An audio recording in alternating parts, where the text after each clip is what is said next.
Egyptian security forces arrested 25 men during a raid on a bathhouse in Cairo on Sunday. I had no idea that bathhouses still exist, but okay. And the men were arrested on suspicion of homosexual activities. According to witnesses, the police dragged them into the street naked.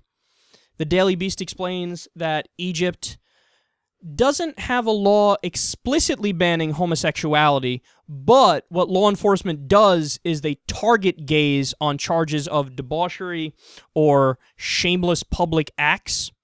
And this story comes right after another story of 4 men who were recently sentenced to 8 years in prison for holding gay parties that included men wearing makeup. 8 years in prison for being free adults and doing what you want when you're not hurting anybody. Stay classy, Egypt.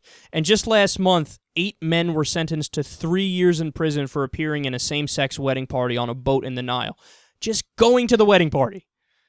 You go to jail for 3 years because you were around gays.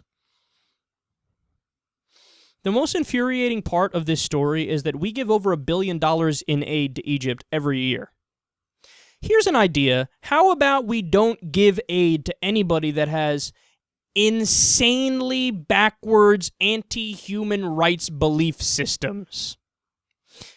By the way, I get it. I know that the torture report came out today, so there's a little bit of irony in this because we shouldn't give ourselves any help by that standard. We should just disband the American government based off that standard.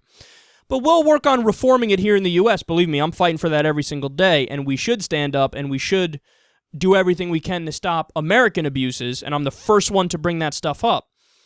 But also, while we're at it, can't we also say that if you're engaged in human rights abuses that are brazen and disgusting overseas, that we shouldn't give you foreign aid?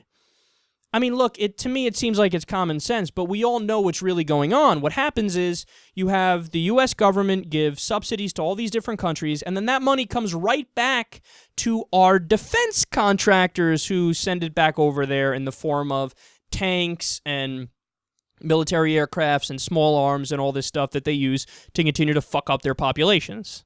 And that goes for multiple different countries. So we've set up a system that is a warfare/welfare state. Our welfare that we give, not only at home but abroad too, is for warfare. So we have a warfare-based economy, to the point where not only are we willing to look away from the war abuses that in Egypt, for example, they slaughtered peaceful protesters last year, but we're also willing to continue to give them aid and assistance when they're fucking arresting consenting adults for doing gay sex acts, or some case not even doing gay sex acts, just wearing makeup. I mean, enough.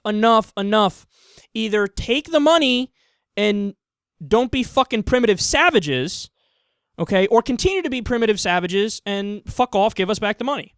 That's my standard. How about that?